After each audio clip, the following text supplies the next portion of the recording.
this was what I made in the last week of being in Berlin with my partner. So I usually prepare semi easy meals to rather elaborate meals, and elaborate being that because I'm still learning how to cook well. It's elaborate because I'm really clumsy, and then it takes a lot of time and I don't plan very well, so then it becomes elaborate. It becomes like a whole event to cook a meal. So this time round I'm just going to slice up some carrots and parboil some potatoes, and then I will roast them in the oven together. So the trick is that because the carrots are a little bit hard, I will slice them a bit thick, like a centimeter wide, a centimeter thick, and then I'll roast that first. Oh no, actually I didn't roast it first, sorry. I actually put the parboiled potatoes in, and then I had to toss the parboiled potatoes so that it gets a bit mushy, thus increasing the surface area of the parts where it can crisp up in the oven. And then to crisp it up even more, halfway through the baking process, I used a potato masher to squish down the potatoes so that it increases again the surface area of the starch so that it can crisp up in the oven. And yeah, that was my partner coming in to be like, ooh, can I help? And then, oh no, never mind, you're filming. So for the on top of the carbs, which were the potatoes and the carrots, I will also like cut up some mushrooms and saute them. And then I am rehydrating some dried blueberries here. Honestly, it really didn't do much. I could have just tossed it in dehydrated as well. And then I'm just browning my mushrooms, no oil, and then a bit of salt at the end. And then voila, here is my roasted veggies and my flyaway bangs.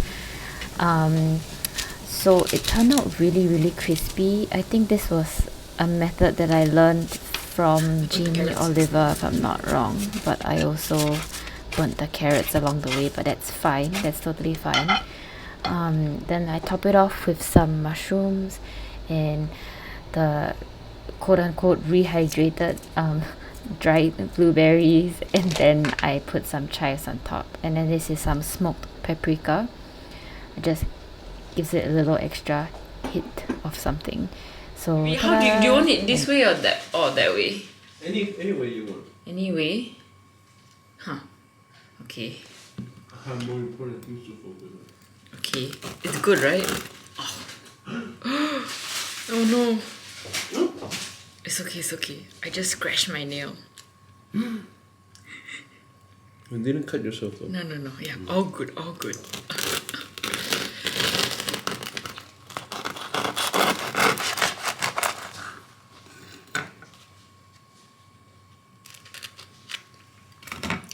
Okay, so I cut the baguette, and then I found some of these weird looking tomatoes, and I don't know, in my mind, you know, with heirloom tomatoes, which are supposedly really good, so to me the more odd shaped the tomato is, the more like of a really good flavor it can get. And it turned out to be true. These funky looking tomatoes really pack such a punch, and it was one of the best tomatoes I've had, so full of flavor. And then I paired it with some fresh mozzarella cheese. So this was just a tomato cheese salad, and of course it would be great with basil, which my basil plant died on me, so I just used some chives. And then, you know, hit it with some olive oil, salt and pepper to your taste. And then since this is paired with some baguette, some bread, I just smashed some avocado with some lemon juice and salt, just to, you know, just because I see that's how avocado is always prepared. So that's your bread, that's your tomato and mozzarella salad, and then on the right is some, I think it's prosciutto, it's some cured ham, and it was so good. It was on discount, so I didn't have like too much high expectation for it, but it really melts in your mouth.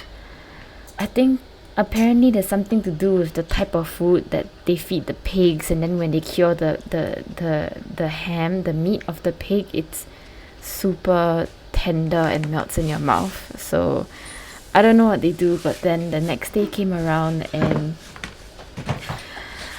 I don't even know what was I making here. Oh right, okay, so I made some lemongrass and lime leaf chicken stir fry, except that the chicken here is a bit like, what do you call that? It's fake meat.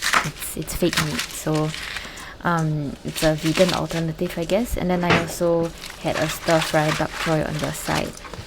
So what I did was I finally chopped the lemongrass, and oh, here's also my that's my fake meat that was frozen. So I just like stir fried it to reheat it, and then separately again I will stir fry the lemongrass, and then that was onion. So that goes in, and then you stir fry until it's fragrant, and then you add some lime leaves. So these were dried lime leaves, and it's the first time that I use dried lime leaves, so I didn't really know how it turned out. And then you have to, of course, put in some lemon to brighten things up. So I also added some chili powder, that's why it's a bit red. So for my stir fry, I'm only seasoning it with some fish sauce. Yeah, and dry. I mean, usually when it's fresh, like you have to finely cut it. But because because the leaves were so dry, I just crushed it. But I didn't crush it But enough. this leaf you can eat? Or You can usually- if it's very finely chopped. Oh, so these ones are not. No, it's not. So just leave it aside. Oh, okay, so I remember what this one is. I made some green bean soup, yeah. And apparently when you wash your beans, and if some beans float to the top, throw it away because it might be bad, and then it's like maybe eaten up inside, hollow inside, therefore it floats. So just throw that away, and then I put in some water, and this is some tapioca or sago pearls, which I had to soak it. That's why I'm like pouring it in. It's a bit watery because I soaked it. So you just put it in when everything comes to a boil, and when your beans are almost cooked. So that's when you put the sago in, and then here I'm skimming off the skin. I think I might have added some coconut milk, which I didn't film. That's why there was some skin that formed. And yeah, it was very milky. Yeah, I did put coconut milk. I remember now. It was milky. And then this is the next meal, whereby I think it was like a salad of some sort. So I'm just roasting some cashew nuts, and then I toasted some bread. Now, funny thing is, this is homemade milk bread, and it was supposed to be like a dinner roll bun kind of thing, but I don't know what happened, but my bread became very alcoholic in smell and taste after I baked it. So I almost wanted to throw it away, but like, no, I don't waste food, so I just threw it into the freezer, and I told myself when I'm ready to eat my failed goods, I will eat them. So today I was ready to eat it, or that day I was ready to eat it, and I paired it with some arugula, which you should always massage so that all of the peppery flavors release. And then so I had put some mozzarella cheese in, which I dropped a lot of the waters. No, I dropped the juices. And then here I'm adding in some dried tomatoes for extra like punch in flavor, and then I cut it up, of course, because it was a bit too big. And then I put back the what do you call that, the cashew nuts. I put it back in, and I served it with my bread. And then I also had some spreads like cream cheese, and that is pate, and then there was some like actual cheese and butter. So that small blob is salted butter, and then unfortunately the new one was not salted, but it was still good. I have a thing for butter, and it's disgusting how much I like it, but that's it. I hope you like it.